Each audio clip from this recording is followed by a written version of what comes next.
Saturday ரொம்ப நாளைக்கு அப்புறமா சந்தைக்கு போகிறோம். கிட்டத்தட்ட 3 to 4 வீக்ஸ் இருக்கும்னு நினைக்கிறேன். ஃபெப்ரவரி ஸ்டார்டிங்கில் ஃபங்க்ஷன் இருக்குன்னு லாஸ்ட் வீக்கெண்ட்லேருந்து போகலை. அதுக்கப்புறம் அப்படியே அது இதுன்னு ஏதோ ஒரு வேலை வந்துடும். சாட்டர்டே இருக்கவே மாட்டோம். அப்போ சந்தைக்கும் போக முடியாமல் போயிடும். பக்கத்துல கடையில போய் அப்படிதான் வாங்கிட்டு இருந்தோம். எனக்கு என்னமோ இந்த கடையில காய் வாங்கினா நான் ஒழுங்கா சமைக்கவே மாட்டேங்கிறேன்னு ஒரு ஃபீல்.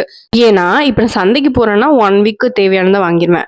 ஸோ அந்தந்த நாளைக்கு பிளான் பண்ணி கண்டிப்பா அதை சமைச்சிருவோம். ஒருவேளை முன்ன பின்ன மாறும். இன்னைக்கு செய்ய வேண்டியது நாளைக்கு மாறும், நாளைக்கு பண்றது இன்னைக்கு மாறும். அவ்வளவுதானே தவிர கண்டிப்பா நான் அந்த காயை சாப்பிட்டுருவோம். ஆனா கடையில அப்பப்ப வாங்குறதுனால பரவாயில்ல, நாளைக்கு சமைக்க முடியாது, வேலை இருக்கும், வெளியே வாங்கிக்கலாம்னு சொல்லி விட்டுறது. எஸ்பெஷலி கீரையெல்லாம் சாப்பிட்டு 2-3 வாரம் ஆச்சு. எனக்கு கீரை சாப்பிடாம எப்படி இந்த 3 வாரம் ஓடுச்சுன்னே புரியல.